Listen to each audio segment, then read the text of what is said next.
I was the baby of 8. My dad was 56 whenever I was born. My mom was 42. I've got 3 brothers, Jimmy, Mac, and Tommy.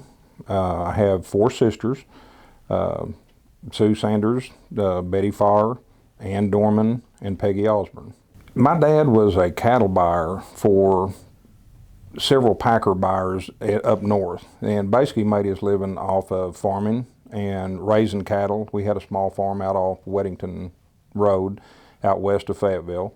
Grew everything we ate, killed everything we ate. I mean, it was a tough, simple life. I would come along so late that Dad's health was so bad. It was rough. I mean, I had to do a lot of the stuff that he normally would have done, but the kids were so much older by the time I came along that I was absolutely a mistake, obviously, and so I basically got to do what he couldn't do or didn't feel like doing. We had cattle, we had chickens, had a humongous garden, plowed the garden with a horse. We didn't own a gasoline motor, anything. Push mower for the yard, crosscut saw for wood. We heated with wood, didn't have running water. We just had electricity. Drew our well from water from a well. It was pretty basic, pretty basic life. My first job I had really was working for my brother Mac, running a sod cutter, and I was probably 8 years old, 9 years old.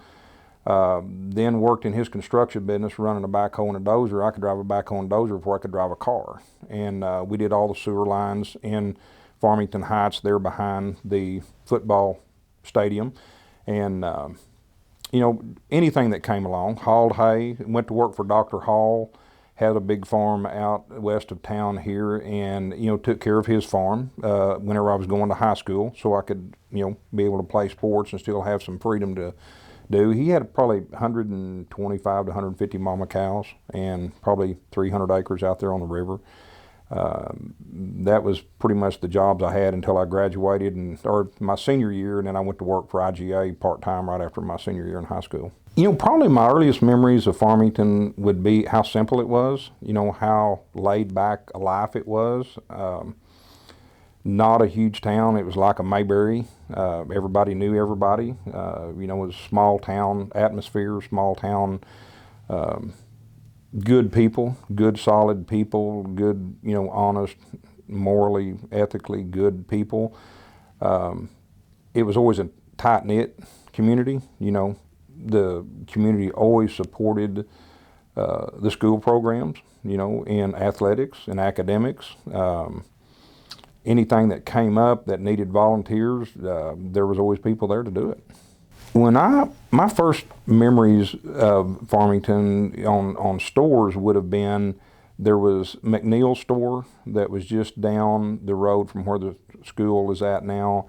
You had White's grocery store. It was just a little small store that I own today. Then we had a Collins and Davis store, the Cardinal Cafe that Henry Buchanan owned.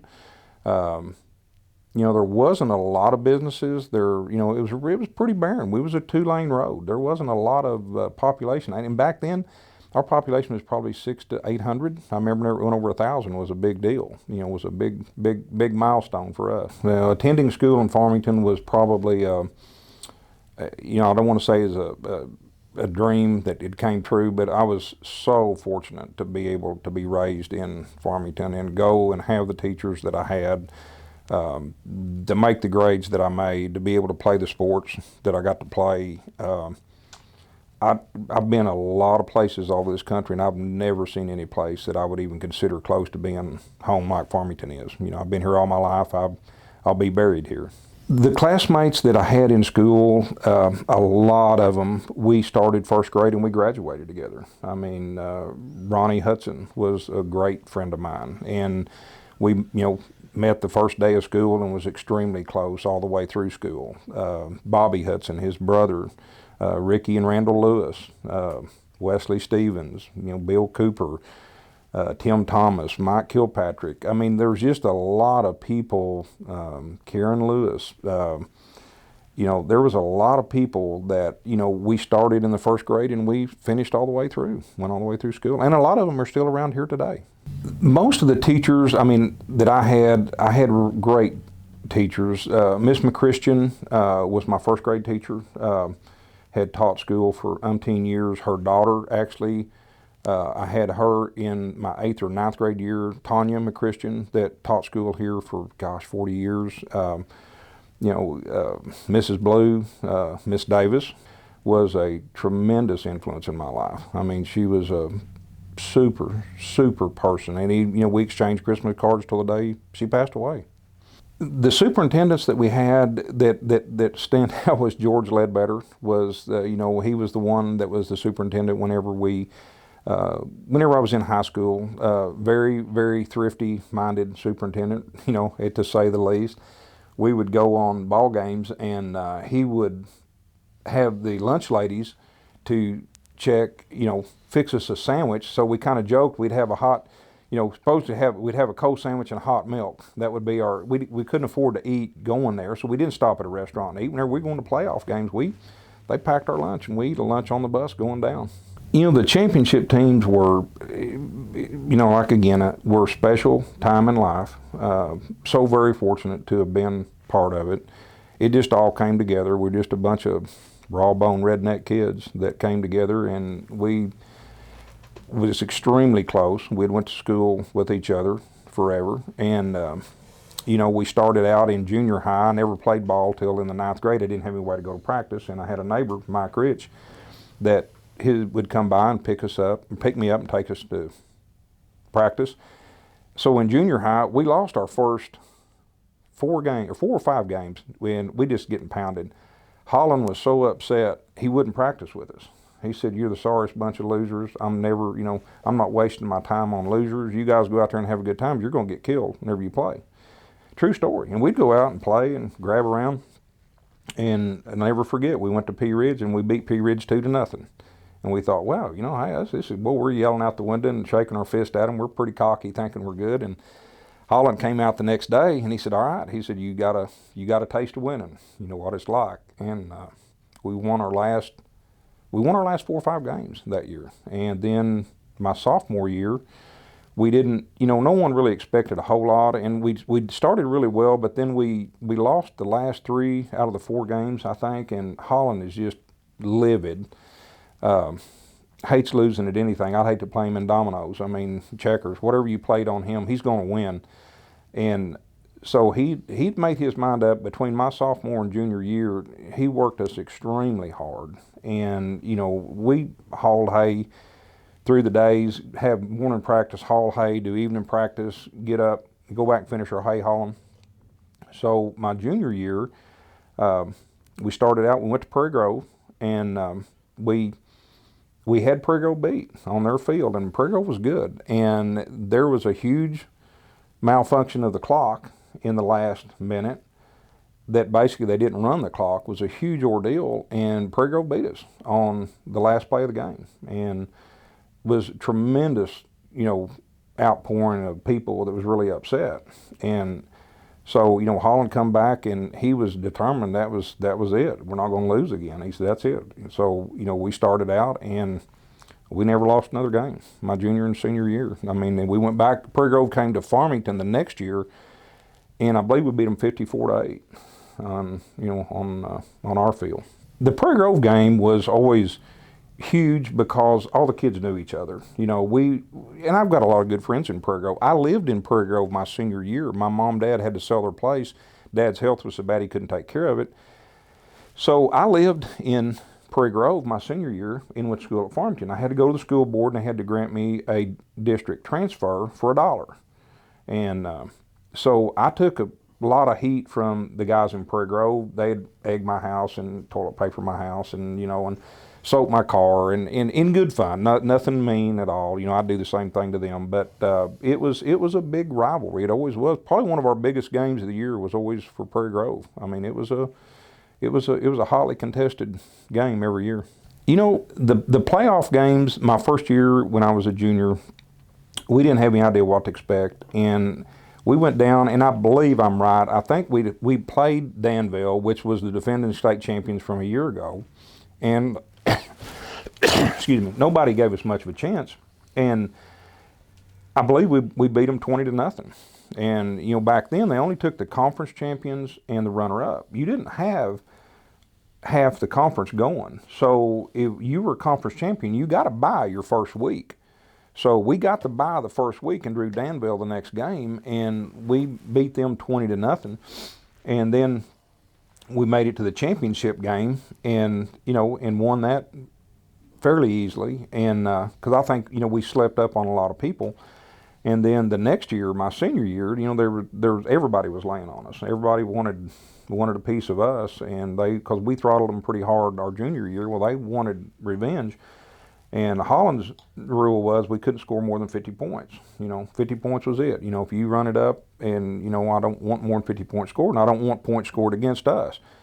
So my senior year, I think we averaged like 48 points a game, and we gave up like 2.7 points a game. You know, we had 7 or 8 shutouts in a row.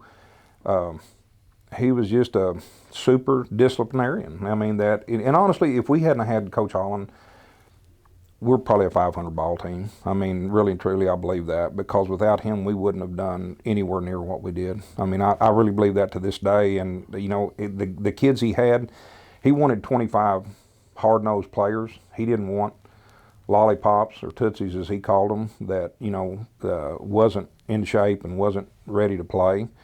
And he was just he was ahead of his time in coaching when he came to Farmington. So it was very fortunate for me. The practices that Coach Holland had, we had an extremely rough off-season regiment, that running and lifting weights. He didn't even want, if you played football, he didn't want you playing basketball. There was a couple of the guys that would play basketball, but not very many. He wanted you focused 100% on what you were doing. And he wasn't bashful about letting you know it either. And, you know, he was extremely disciplinarian. You know, he would go out at the end of Little Elm Road and Rays Mill Road and take a clipboard and make us run out there, and he would check us off and run back.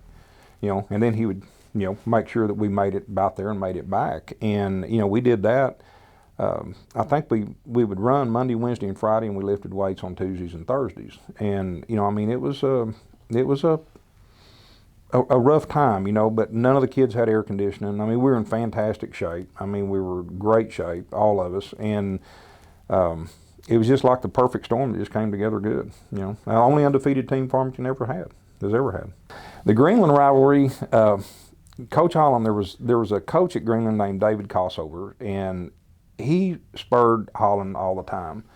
So he sent Holland some Greenland colored tube socks, you know, tube socks and football socks that had the green and yellow stripes on them, and told Holland that he might want to wear these so he'd have the winning colors whenever we played. So the only game I ever remember Holland telling us that we could score as many points as we wanted. He said he played first string the whole game. And my sophomore year, we beat them, and I'm pretty sure I'm right, it's 22-0.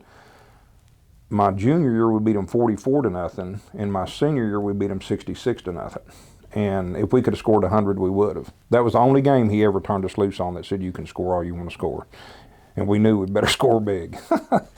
But it was a pretty hotly contested but friendly, if that makes any sense. I mean, it was a spur between the schools.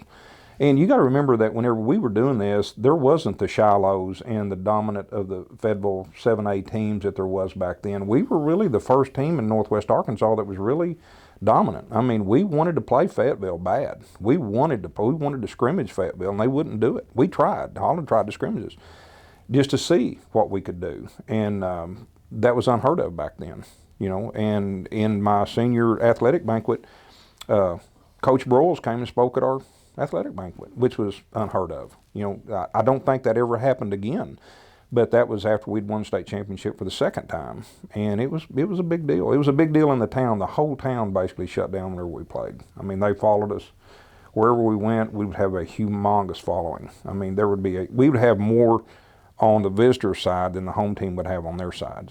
So, you know, it it was a big part of the community and a big part of the town. Holland he had a deal what he called the Tootsie Hunts in the off season. He didn't want anybody, again, he didn't want us playing any other sports. I mean, really, he wanted guys that was 100% committed to him. He had, the off-season conditioning that he had, and he called them Tootsie Hunts. He's looking for Tootsies. If you're a Tootsie, you wuss out and you walk off. And he took great pride in breaking kids and making them walk off. Not because he was mean to them, it's because he was looking for the best of the best. He wanted the toughest kids he could get to play. And I know between my junior and senior year, there was a lot of kids came out that wanted to play that next year. Boy, we won state championship. This was a big deal. And so the first day of practice, Holland walks out there and he gives his patented speech of, you guys think you want to play. Well, I got news for you. You're not going to play. We're going to work you so hard, I'm going to run off the wannabes. He says, I want the ones that are going to stay. And he worked our tails off for 2 or 3 days. And you got kids every day, several kids dropping out, throwing up that couldn't do it. I mean, he's running us, he's working us. No water. We got a 6 or 8 ounce water break once a day, and he's giving us salt pills because we're cramping so bad. We didn't know we were dehydrated, and he's feeding us those yellow sulfur salt pills. And that's a true story. He wanted 25 to 28 good, hard-nosed kids. He didn't want 40 or 50 kids on the sideline dressed out. I mean, he was adamant about that. Very adamant. And the community supported it because everybody loves a winner.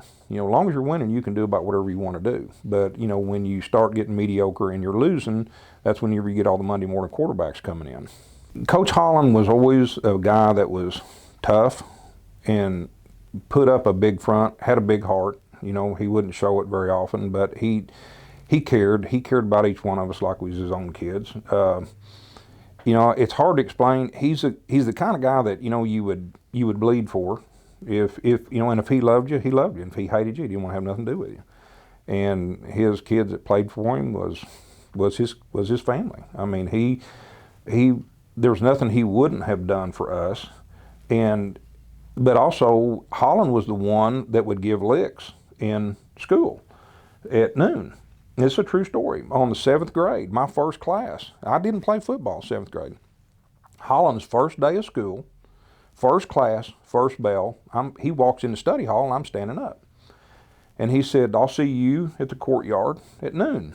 I go, cool, we're going to have lunch or something. I did not have a clue what was coming. So noon, I'm at the courtyard, and here comes Coach Holland and Coach Barr. He was the basketball coach. Holland's probably 6'8", and Barr's probably 6'4". Holland comes out with this looked like 3-foot-long walnut paddle with holes drilled in it, double handle with a leather strap on it. And he calls my name. And I go out there, and he said, grab your ankles. And he hit me so hard, I let go of my ankles and raised up. And he said, if you raise up, we're starting over. He said, I'm going to give you 3 licks. I said, well, I wish you'd told me the rules of this game before we started, but, I grabbed my ankles, and he hit me 4 licks. He bruised my kidneys, he hit so hard. I can still hear that paddle going, whoosh, pow, as it hit. So, I'm wanting to cry, and I can't cry because everybody's around, and they're just in shock. They're just going, golly. And he had 3 or 4 that he whipped. But the next day, whenever he came into class, every one of us was sitting in our desk with our hands on our desk looking forward whenever that second bell rang. He didn't hardly say a word in study hall. He didn't have to. We knew what was expected of us. Ronnie Hudson had gotten into trouble and was going to get licks. Well, Ronnie had went to the gym and put on 6 or 7 pairs of gym shorts. And Holland calls him out there and gives him licks. And Ronnie made the bad statement to somebody that it didn't hurt like he thought it would hurt. That got back to Holland. And Holland found out that he had 7 pairs or 6, 7 pairs of gym shorts on. So we were having, I think it was an off-season practice or something, and he calls Ronnie to center court. And kind of walks out of his office, he's got that paddle. Ronnie's just got on gym shorts. That's all he's got on. I said, Ronnie, grab your ankles. And, well, what I do, Coach? He goes, I heard you said that, it didn't hurt. We're going to try it again. And old Ronnie, he gave him 3 licks, and I mean, it was brutal. I mean, it was brutal.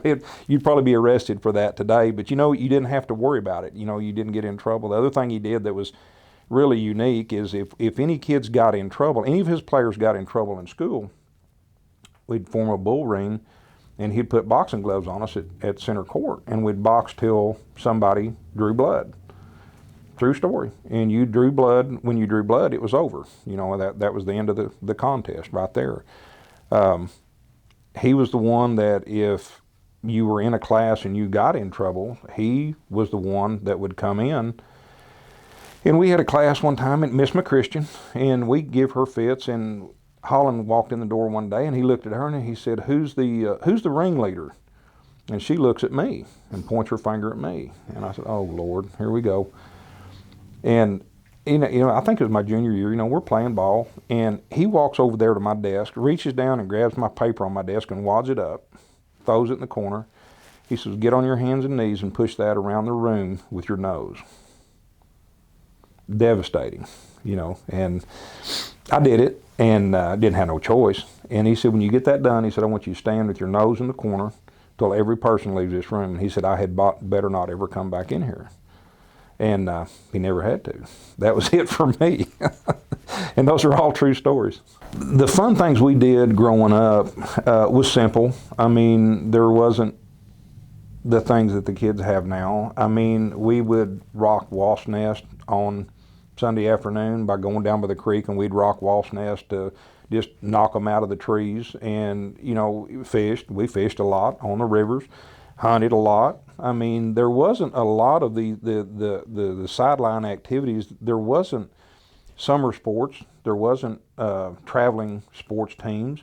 Our entertainment, honestly, a lot of us, it was work. I mean, we were working. There's a lot of kids that had farms, you know, that worked on the farm. We hauled hay. I mean, you know, there wasn't a lot of, I know the first movie I ever seen was the 10 Commandments that our Bible school teacher took us to see. I was just dumbfounded. That was up on the old Ozark Theater, and I'd never been to a movie theater before, and just couldn't believe that something like that even existed. You know, I'm probably 12, 13 years old before we seen that. So there wasn't a lot of, you had to make your activities, you had to make your pastimes, but because if you sat around and whined about not having anything to do, you know, my dad would find me something to do that I guarantee you I didn't like doing near as good as some of the other things I wanted to be doing.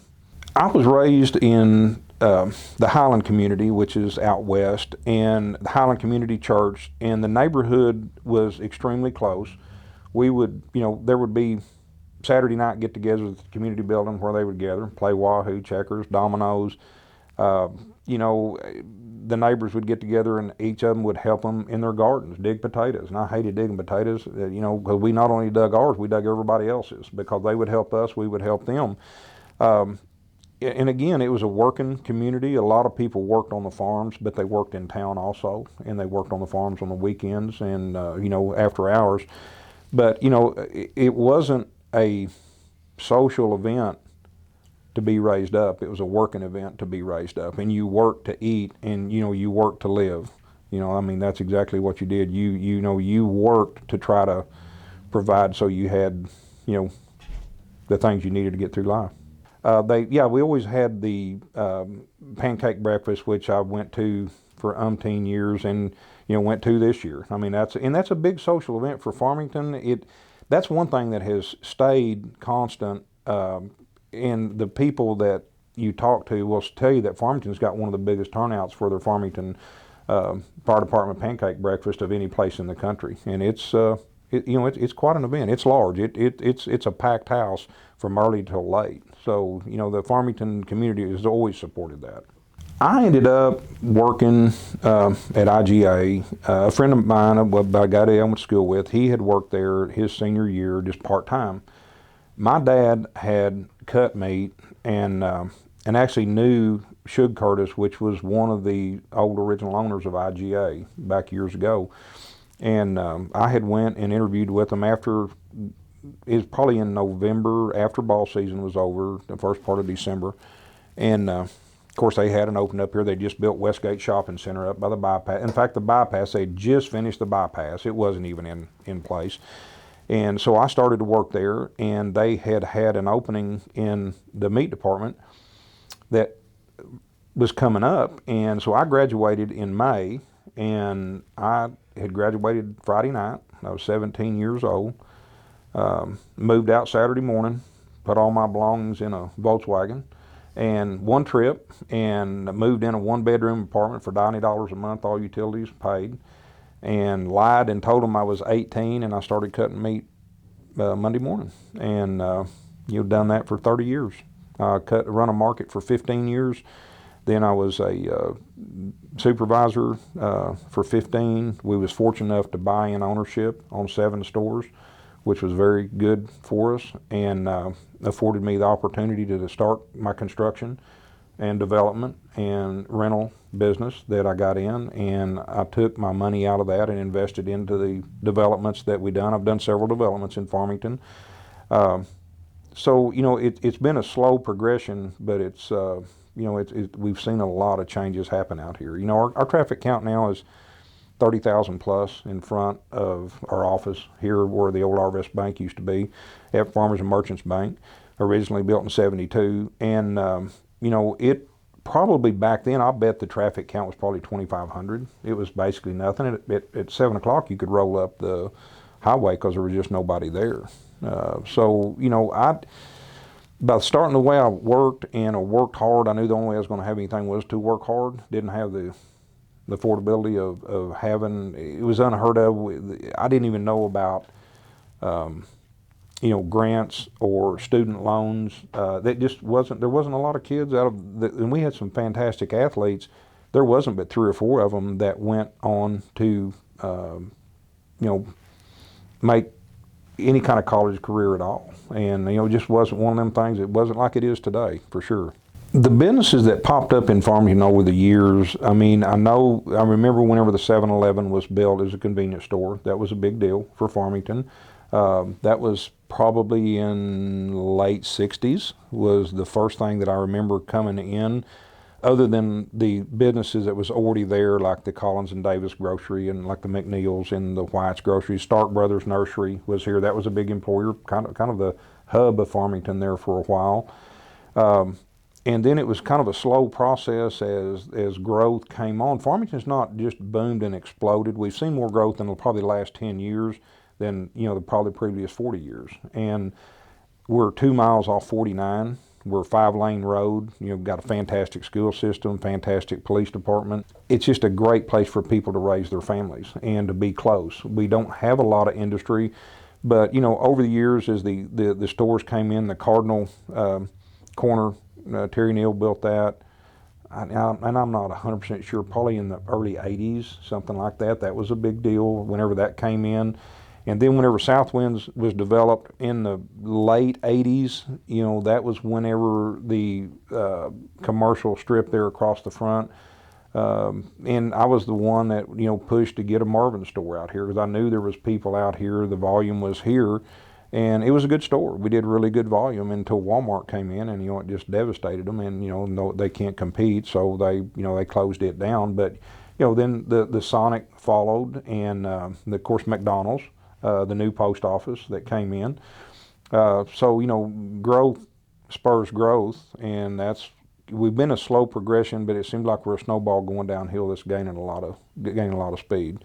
We're fast forward, 20 years, and now you've got the Dairy Queens, the Taco Bells, dollar stores. You've got a lot of growth that is looking, to Farmington. We have people all the time in the real estate business that would love to be in Farmington if we had the facilities. We just don't have the facilities for people to lease. We don't have the land available to build the units on. Farmington, like I said earlier, was just such a very unique place.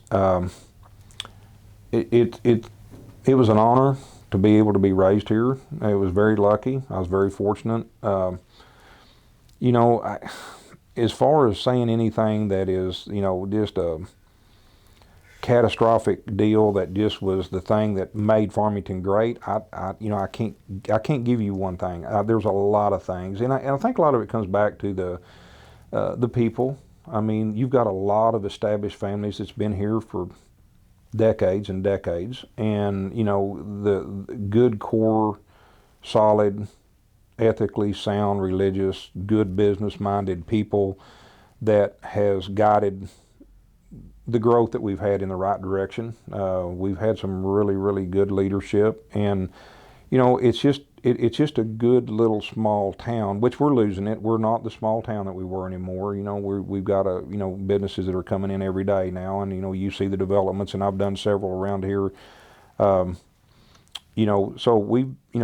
I would imagine I've probably done 300 plus lots, in developments around somewhere in that neighborhood. And, and there's more going. There's a works right now that I know there's probably 450 homes coming in. So it'll continue to grow as we go forward because of the proximity to Fayetteville and where it's at. But again, Farmington was in my day, in its prime for me, was one of the days that you could walk down beside the street and not have any worries. Leave your doors unlocked, not have any worries. Crime was non-existent. You'd get a speeding ticket, and you go up and pay your fine, and they'd make sure it wasn't on your record. They'd scold you a little bit, but it wasn't it was just a good place to live. And, Randy Lynch was, a big influence, for me. Great teacher, great administrator, great role model. I'd skipped school one day and went to watch the Razorbacks play, or at practice, and had my Volkswagen. Well, I'm coming down Razorback Road, and I run out of gas. And so I'm hoofing it down to Elsie's, down at the end of the road, and here comes Lynch up Razorback Road looking for me. And he pulled up there, and he called me Toots. He said, "Toots," he goes, "what are you doing?" And I said, "Well, I come to watch the Razorbacks play, and I run out of gas." So get in. He took me down to Elsie's, and I got some gas and went back. I'm dreading all the way back because I know I'm going to get it when I get back, and I just know I'm going to get busted the next day. And so the next day, nothing said. And I thought, well, okay. So the next day, nothing said. Okay, I'm still worried, and this thing went on for a week, then it went on 2 weeks, 3 weeks, and so later on that year, I asked him. I said, "Why did you not, why did I not get licks over doing that?" And he said, "I knew the worrying was going to be a lot worse on you than what the licks would be." But that was the way that it was governed. Another. Here's a cool story that it's just different. The kind of kids we had. When I was in the 7th grade, there was a guy, great friend of mine, Tim Thomas, that we ended up being captains my senior year, and we just really good friends. But he came to school with the longest blonde hair of any you ever seen, and the girls loved him. And of course, we're all just redneck, short-haired kids, and we called him Whoopie because he'd whoop his head with that long hair. And so this is a true story. And 3 or 4 of us decided it needed to be taken care of. So we took him down at lunch, took a pair of scissors, and we cut his hair. We bobbed his hair. We butchered his hair. We had chunks cut to the scalp. We had hair sticking up. So he goes home that day, and the next morning his mom is at the superintendent's office, and they're in there, and she is on fire. And they have us lined up against the wall, and we're all looking at our shoes because you never make eye contact if you're in trouble, never. And we're all looking down, and she's pointing our fingers at us and threatening us, and Ledbetter was threatening us, and we'd been on ever do anything like that again. And we're all looking down, and they asked us if we had anything to say, and we said, "No, sir," and told us to leave.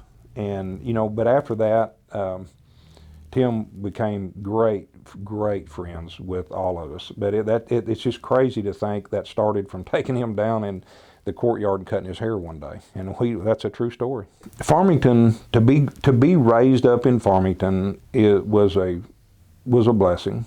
It was a gift, I believe. I believe in destiny. I believe everybody has a time, and I believe things happen for a reason. But growing up in Farmington was an experience like I don't see a lot of kids getting that these days. I mean, there was a lot of love. The parents was a lot of support. The teachers, not that they don't now, but just the sheer volume of kids they have now compared to what we had is not even close. I think about being raised in Farmington, and I guess the probably the number one word that comes to me is grateful. I'm just grateful that I was raised here. I was grateful that my parents lived where they lived, or where I was in the Farmington School District, where I got to have some of the best teachers in the world that instilled, great values in me that, quite honestly, I kept all through my life. I mean, I really believe that. I mean, we were raised, we knew right from wrong. You didn't do wrong. And that was, a lot of that came back to the community you lived in, the teachers you had, and the life that we lived. I mean, Mayberry RFD. I mean, that's basically about what it was like. My favorite thing about Farmington is probably the closeness of the friendships, the people that I've gotten to be so close with over the years.